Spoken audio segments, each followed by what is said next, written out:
నా ప్రియమైన సహోదరి సహోదరుడా, నా మాటలు జాగ్రత్తగా ఆలకించుము. నేను చాలాసార్లు చెప్పాను, నీవు నా మాట లెక్క చేయడము లేదు, అర్థము చేసుకోవడము లేదు. ఎందుకని? నేనంటే భయము, భక్తి లేదా? నేను చెప్పినదేమిటి? నువ్వు చేసేది ఏమిటి? విశ్రాంతి దినము రోజున అంటే ఆదివారము రోజున నీవు వ్యాపారమునకు గాని, ఉద్యోగమునకు గాని, ఫ్యాక్టరీకి గాని, కూలిపనికి గాని ఏ పనికైనా వెళ్లకూడదు అని చెప్పాను. అలాగే చుట్టాలు ఇంటికి వెళుతూ ఉంటావు, పెళ్లిళ్లకి పేరంటాలకి వెళుతూ ఉంటావు, అలాగే మందిరమునకు వెళ్లవు, కబుర్లు చెప్పుకుంటూ ఉంటావు, అలాగే వ్యవసాయము పనికి వెళుతూ ఉంటావు, అలాగే నీకు ఇష్టము వచ్చినట్లుగా ఉంటావు. మరలా గేదెలను ఆవులను మేపడానికి వెడుతుంటావు, పొయ్యిలో పుల్లలేరుకోవడానికి మరియు చెట్లు కొట్టుకుని వంట చెరకుగా వాడుకోవడానికి తెచ్చుకుంటానికి వెడతావు. ఆదివారము విశ్రాంతి దినమున మందిరమునకు రాకుండా మానేస్తావు. ఇలా చేయకూడదు, ప్రార్థన మానకూడదు అని చెప్పాను. అలాగే ఆదివారము మందిరమునకు రాకుండా ఆ రోజు బట్టలు నానబెడతావు, బట్టలు నానబెట్టి ఉతుక్కుంటావు.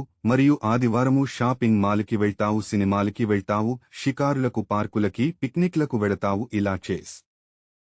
ఇలా చేసి నా దేవుడు నా ప్రార్థన ఆలకిస్తున్నాడా? ఎందుకు నాకు ఇన్ని సమస్యలు వస్తున్నాయి? ఎవరికి లేని సమస్యలు నాకేనా అని అంటావు. నువ్వు చేసేదేమిటి? నేను చెప్పినట్లు జీవిస్తున్నావా? నడుస్తున్నావా? లేదు కదా. నీవు నీ ఇష్టము వచ్చినట్లుగా ఉంటే నేను ఎలా నిన్ను దీవించాలి, నిన్ను ఆశీర్వదించాలి? నేను ఈ విషయాలన్నీ ముందుగానే నీకు చెప్పాను. నీవు వినడము లేదు, అర్థము చేసుకోవడము లేదు. ఈ పనులన్నీ వేరొక రోజు చేసుకోమని కూడా చెప్పాను. నీవు నా మాట వినడము లేదు.